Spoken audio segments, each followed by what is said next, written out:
ಯಾರಿಗೂ ಬಗ್ಗದ ಬಂಡೆ ಡಿಕೆ ಶಿವಕುಮಾರ್ಗೆ ಕೊನೆಗೂ ಒಲಿದ ಮುಖ್ಯಮಂತ್ರಿ ಪಟ್ಟ. ಕಾಂಗ್ರೆಸ್ ನಾಯಕನ ರಾಜಕೀಯ ಜರ್ನಿ ಹೇಗಿತ್ತು? ಡಿಕೆ ಶಿವಕುಮಾರ್ ಅವರ ರಾಜಕೀಯ ಪ್ರವೇಶ ಹೇಗಿತ್ತು? ವಿಪಕ್ಷಗಳ ಪಕ್ಷದೊಳಗಿನ ಸವಾಲು ಮೆಟ್ಟಿ ಮುಖ್ಯಮಂತ್ರಿಯಾಗಿದ್ದು ಹೇಗೆ? ಅವರ ರಾಜಕೀಯ ಹೋರಾಟ ಹೇಗಿತ್ತು? ಇಲ್ಲಿದೆ ವಿವರ.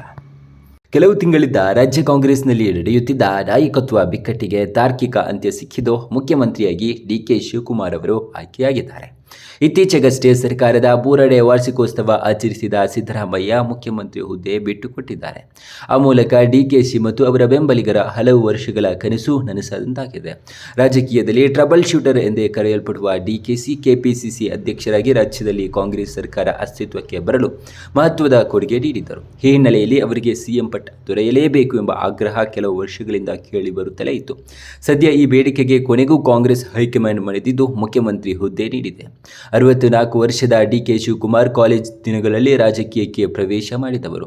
ಕಟ್ಟ ಕಾಂಗ್ರೆಸ್ ಬೆಂಬಲಿಗರಾಗಿರುವ ಅವರು ಯಾವುದೇ ಹಂತದಲ್ಲಿ ಪಕ್ಷವನ್ನು ಬಿಟ್ಟುಕೊಟ್ಟೇ ಇಲ್ಲ. ಡಿಕೆ ಶಿವಕುಮಾರ್ ಅವರ ರಾಜಕೀಯ ಪ್ರವೇಶ ಹೇಗಿತ್ತು?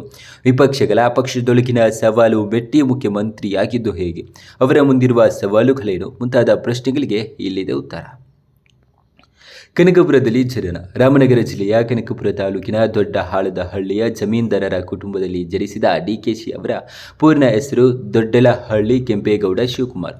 1962ರಲ್ಲಿ ಕೆಂಪೇಗೌಡ ಮತ್ತು ಗೌರಮ್ಮ ದಂಪತಿಯ ಮಗನಾಗಿ ಜನಿಸಿದ ಅವರು ಹುಟ್ಟೂರಿನಲ್ಲಿ ಪ್ರಾಥಮಿಕ ಶಿಕ್ಷಣ ಮುಗಿಸಿ ಉನ್ನತ ಶಿಕ್ಷಣಕ್ಕಾಗಿ ಬೆಂಗಳೂರಿಗೆ ಆಗಮಿಸಿದರು. ಅಲ್ಲಿಂದ ಅವರ ಜೀವನದ ದಿಕ್ಕೇ ಬದಲಾಯಿತು.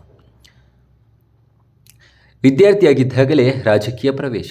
ಡಿಕೆಶಿ ವಿದ್ಯಾರ್ಥಿಯಾಗಿದ್ದಾಗಲೇ ರಾಜಕೀಯಕ್ಕೆ ಕಾಲಿಟ್ಟರು. ಬೆಂಗಳೂರಿನಲ್ಲಿ ಉನ್ನತ ಶಿಕ್ಷಣ ಪಡೆಯುತ್ತಿದ್ದ ಅವರು 1980ರ ದಶಕದ ಆರಂಭದಲ್ಲಿ ವಿದ್ಯಾರ್ಥಿ ನಾಯಕನಾಗಿ ಗುರುತಿಸಿಕೊಂಡರು. ಆರಂಭದಿಂದಲೂ ಕಾಂಗ್ರೆಸ್ ಅನುಯಾಯಿಯಾಗಿದ್ದ ಅವರು 1989ರಲ್ಲಿ ಸಾತನೂರು ಕ್ಷೇತ್ರದಿಂದ ಮೊದಲ ಬಾರಿಗೆ ವಿಧಾನಸಭೆಗೆ ಆಯ್ಕೆಯಾದರು. ಅದಾದ ಬಳಿಕ ಹಿಂದಿರುಗಿ ನೋಡಲೇ ಇಲ್ಲ. ಪ್ರಬಲ ಒಕ್ಕಲಿಗ ನಾಯಕರಾಗಿ ಬೆಳೆದ ಅವರು ಹಳೆ ಮೈಸೂರು ಭಾಗದಲ್ಲಿ ತಮ್ಮದೇ ಆದ ವರ್ಚಸ್ಸು ಬೆಳೆಸಿಕೊಂಡಿದ್ದಾರೆ. ಕನಕಪುರ ಕ್ಷೇತ್ರವನ್ನು ತಮ್ಮ ರಾಜಕೀಯ ಭದ್ರಕೋಟೆಯಾಗಿ ರೂಪಿಸಿಕೊಂಡ ರೀತಿಯೇ ವಿಶಿಷ್ಟ. ರಾಜಕೀಯ ಕನಸಿಗೆ ನೀರೆರೆದ NSUI ಕೆಲವರು ಚಿಕ್ಕಂದಿನಿಂದಲೇ ಮುಂದೆ ಏನಾಗಬೇಕೆಂಬ ಸ್ಪಷ್ಟ ಗುರಿ ಇಟ್ಟುಕೊಂಡಿರುತ್ತಾರೆ. ಡಿಕೆಶಿ ಕೂಡ ಅಂಥವರ ಸಾಲಿಗೆ ಸೇರಿದವರು. ಅವರೊಳಗಿನ ರಾಜಕಾರಣಿಗೆ ನೀರೆರೆದಿದ್ದು ಕಾಂಗ್ರೆಸ್ ವಿದ್ಯಾರ್ಥಿ ಸಂಘಟನೆ NSUI. ಬೆಂಗಳೂರಿನ RC ಕಾಲೇಜಿನಲ್ಲಿ ವಿದ್ಯಾರ್ಥಿ ಸಂಘಟನೆಯಲ್ಲಿ ಸಕ್ರಿಯವಾಗಿದ್ದ ಅವರು 1983ರಲ್ಲಿ ರಾಜ್ಯ ಯುವ ಕಾಂಗ್ರೆಸ್ ಪ್ರಧಾನ ಕಾರ್ಯದರ್ಶಿಯಾದರು. ಆಗ ಅವರಿಗೆ ಕೇವಲ 21 ವರ್ಷ. ಬಳಿಕ ಬೆಂಗಳೂರು ಗ್ರಾಮಾಂತರ ಜಿಲ್ಲಾ ಯುವ ಕಾಂಗ್ರೆಸ್ ಅಧ್ಯಕ್ಷರಾಗಿ ಆಯ್ಕೆಯಾದ ಅವರು ಕನಕಪುರ ತಾಲೂಕಿನ ಗ್ರಾಮೀಣ ಭಾಗಗಳಲ್ಲಿ ಮುಂಚಿನ ಸಂಚಾರ ನಡೆಸಿದ ಗಮನ ಸೆಳೆದರು. ಉಚಿತ ವೈದ್ಯಕೀಯ ಶಿಬಿರ, ರಕ್ತದಾನ ಶಿಬಿರಗಳನ್ನು ಆಯೋಜಿಸಿ ನಿಧಾನವಾಗಿ ಜನಮನ ಗೆಲ್ಲತೊಡಗಿದರು.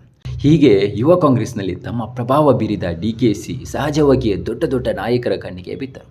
ಅದರ ಪರಿಣಾಮವಾಗಿಯೇ 23ನೇ ವಯಸ್ಸಿಗೆ ಅವರಿಗೆ ಶಾಸಕ ಸ್ಥಾನಕ್ಕೆ ಸ್ಪರ್ಧಿಸಲು ಅವಕಾಶ ದೊರೆಯಿತು. 1985ರ ವಿಧಾನಸಭಾ ಚುನಾವಣೆಯಲ್ಲಿ ಸಾತನೂರು ಕ್ಷೇತ್ರದಲ್ಲಿ JDS ಮುಖಂಡ ಪ್ರಭಾವಿ HD ದೇವೇಗೌಡ ಅವರ ವಿರುದ್ಧ ಸ್ಪರ್ಧಿಸಲು ಕಾಂಗ್ರೆಸ್ ಡಿಕೆಶಿ ಅವರನ್ನು ಆಯ್ಕೆ ಮಾಡಿತು. ಅದು ಆ ಕಾಲದಲ್ಲಿ ಬಹುದೊಡ್ಡ ಸುದ್ದಿಯಾಗಿತ್ತು. JDS ಪ್ರಭಾವಿಯ ವಿರುದ್ಧ ಯುವ ನಾಯಕನೊಬ್ಬ ಕಣಕ್ಕಿಳಿದಿದ್ದಾನೆ ಎನ್ನುವ ಕಾರಣಕ್ಕೆ ಈ ಕ್ಷೇತ್ರ ರಾಜ್ಯದ ಗಮನ ಸೆಳೆಯಿತು. ಈ ಚುನಾವಣೆಯಲ್ಲಿ ಡಿಕೆಶಿ ಸೋತರು ಜನರ ಗಮನವನ್ನಂತೂ ಸೆಳೆದರು. ದೇವೇಗೌಡ ಅವರಿಗೆ ಪ್ರಬಲ ಪೈಪೋಟಿ ನೀಡುವಲ್ಲಿ ಯಶಸ್ವಿಯಾದರು. ದೇವೇಗೌಡ ಪ್ರಯಾಸದ ಗೆಲುವು ಕಂಡು ನಿಟ್ಟುಸಿರು ಬಿಡಬೇಕಾಯಿತು. ಇದು ಡಿಕೆಶಿ ಅವರನ್ನು ರಾಜಕೀಯದಲ್ಲಿ ಗುರುತಿಸಿಕೊಳ್ಳುವಂತೆ ಮಾಡಿತು. 1987ರಲ್ಲಿ ಅವರು ಬೆಂಗಳೂರು ಗ್ರಾಮಾಂತರ ಜಿಲ್ಲಾ ಪಂಚಾಯತ್ ಸದಸ್ಯರಾಗಿ ಆಯ್ಕೆಗೊಂಡರು. 1989ರ ವಿಧಾನಸಭಾ ಚುನಾವಣೆಯಲ್ಲಿ ಡಿಕೆಶಿ ಮತ್ತೆ ಸಾತನೂರು ವಿಧಾನಸಭಾ ಕ್ಷೇತ್ರದಿಂದ ಅದೃಷ್ಟ ಪರೀಕ್ಷೆಗೆ ಇಳಿದರು. JDSನ ಪ್ರಬಲ ಕೋಟೆಯನ್ನು ಹೊಡೆದು ಮೊದಲ ಬಾರಿಗೆ ಶಾಸಕರಾಗಿ ಆಯ್ಕೆಯಾದರು. ಹೀಗೆ 27 ವರ್ಷದ ಯುವ MLA ಎನಿಸಿಕೊಂಡರು. ಮುಂದುವರಿದ ಗೆಲುವಿನ ನಾಗಲೋಟ. ಮುಂದೆ ಕಾಂಗ್ರೆಸ್ ಪ್ರಭಾವಿ ನಾಯಕರಲ್ಲಿ ಒಬ್ಬರೆನಿಸಿಕೊಂಡ ಡಿಕೆಶಿ ಸಾತನೂರಿನಲ್ಲಿ ನಿಧಾನವಾಗಿ ಬೇರೂರತೊಡಗಿದರು. ಪಕ್ಷದೊಳಗಿನ ಸಂಚಿನಿಂದ ಅವರಿಗೆ 1994ರ ಚುನಾವಣೆಯಲ್ಲಿ ಕಾಂಗ್ರೆಸ್ ಟಿಕೆಟ್ ಕೈತಪ್ಪಿತು. ಧೃತಿಗೆಡದೆ ಕಾಂಗ್ರೆಸ್ ಬಂಡಾಯ ಅಭ್ಯರ್ಥಿಯಾಗಿ ಸ್ಪರ್ಧಿಸಿ ಜಯಗಳಿಸಿದರು. ಮುಂದೆ 1999 ಮತ್ತು 2004ರ ವಿಧಾನಸಭಾ ಚುನಾವಣೆಯಲ್ಲಿ ಅಲ್ಲೇ ಕಾಂಗ್ರೆಸ್ನಿಂದ ಸ್ಪರ್ಧಿಸಿ ಜಯಗಳಿಸಿದರು. ಇನ್ನು ಮಹಾರಾಷ್ಟ್ರದಲ್ಲಿಯೂ ಛಾಪು. ರಾಜ್ಯ ರಾಜಕಾರಣ ಮಾತ್ರವಲ್ಲ, ನೆರೆಯ ಮಹಾರಾಷ್ಟ್ರದಲ್ಲಿಯೂ ಕಾಂಗ್ರೆಸ್ ಸರ್ಕಾರ ಅಪಾಯದಲ್ಲಿದ್ದಾಗ ಡಿಕೆಶಿ ಸಹಾಯ ಚಾಚಿದ್ದಾರೆ. 2002ರಲ್ಲಿ ಮಹಾರಾಷ್ಟ್ರದಲ್ಲಿ ಕಾಂಗ್ರೆಸ್ ನಾಯಕ ವಿಲಾಸ್ರಾವ್ ದೇಶ್ಮುಖ್ ನೇತೃತ್ವದ ಸಮ್ಮಿಶ್ರ ಸರ್ಕಾರದೊಂದಿಗೆ NCP ಅಸಮಾಧಾನಗೊಂಡಿದ್ದರಿಂದ ಕಾಂಗ್ರೆಸ್ ಸರ್ಕಾರ ಅಲ್ಪಮತದ ಅಪಾಯಕ್ಕೆ ಸಿಲುಕಿಕೊಂಡಿತು. ಆಗ ಎನ್ಸಿಪಿ ಮತ್ತು ವಿರೋಧ ಪಕ್ಷಗಳು ಕಾಂಗ್ರೆಸ್ ಶಾಸಕರನ್ನು ಖರೀದಿಸುವ ಕುದುರೆ ವ್ಯಾಪಾರಕ್ಕೆ ಇಳಿದಿದ್ದವು.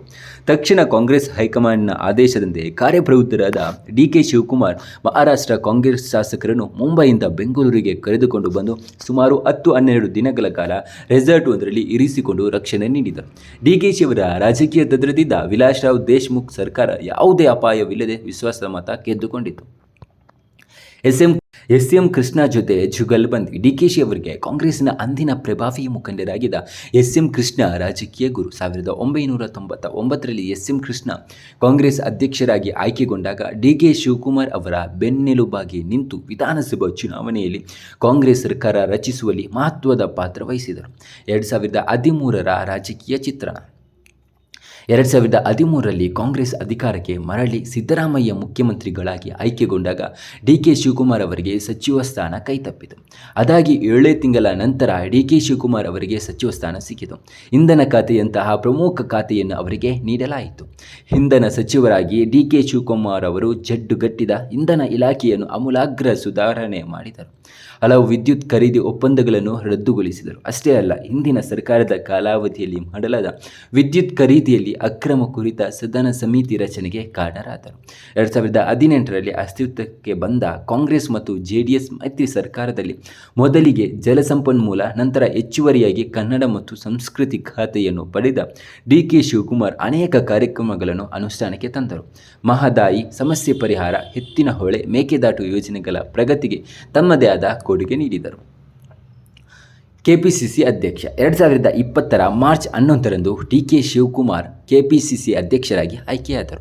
ರಾಷ್ಟ್ರೀಯ ಕಾಂಗ್ರೆಸ್ ವತಿಯಿಂದ ಪಕ್ಷದ ಸದಸ್ಯತ್ವ ನೋಂದಣಿ ಅಭಿಯಾನ ಆರಂಭಿಸಿದಾಗ ಮತ್ತೆ ತಮ್ಮ ಕಾರ್ಯಕರ್ತರನ್ನು ಜನರತ್ತ ಕಳುಹಿಸಿ ರಾಜ್ಯದಲ್ಲಿ ಯಶಸ್ವಿಯಾಗಿ ಸದಸ್ಯತ್ವ ನೋಂದಣಿ ಅಭಿಯಾನ ನಡೆಸಿದರು.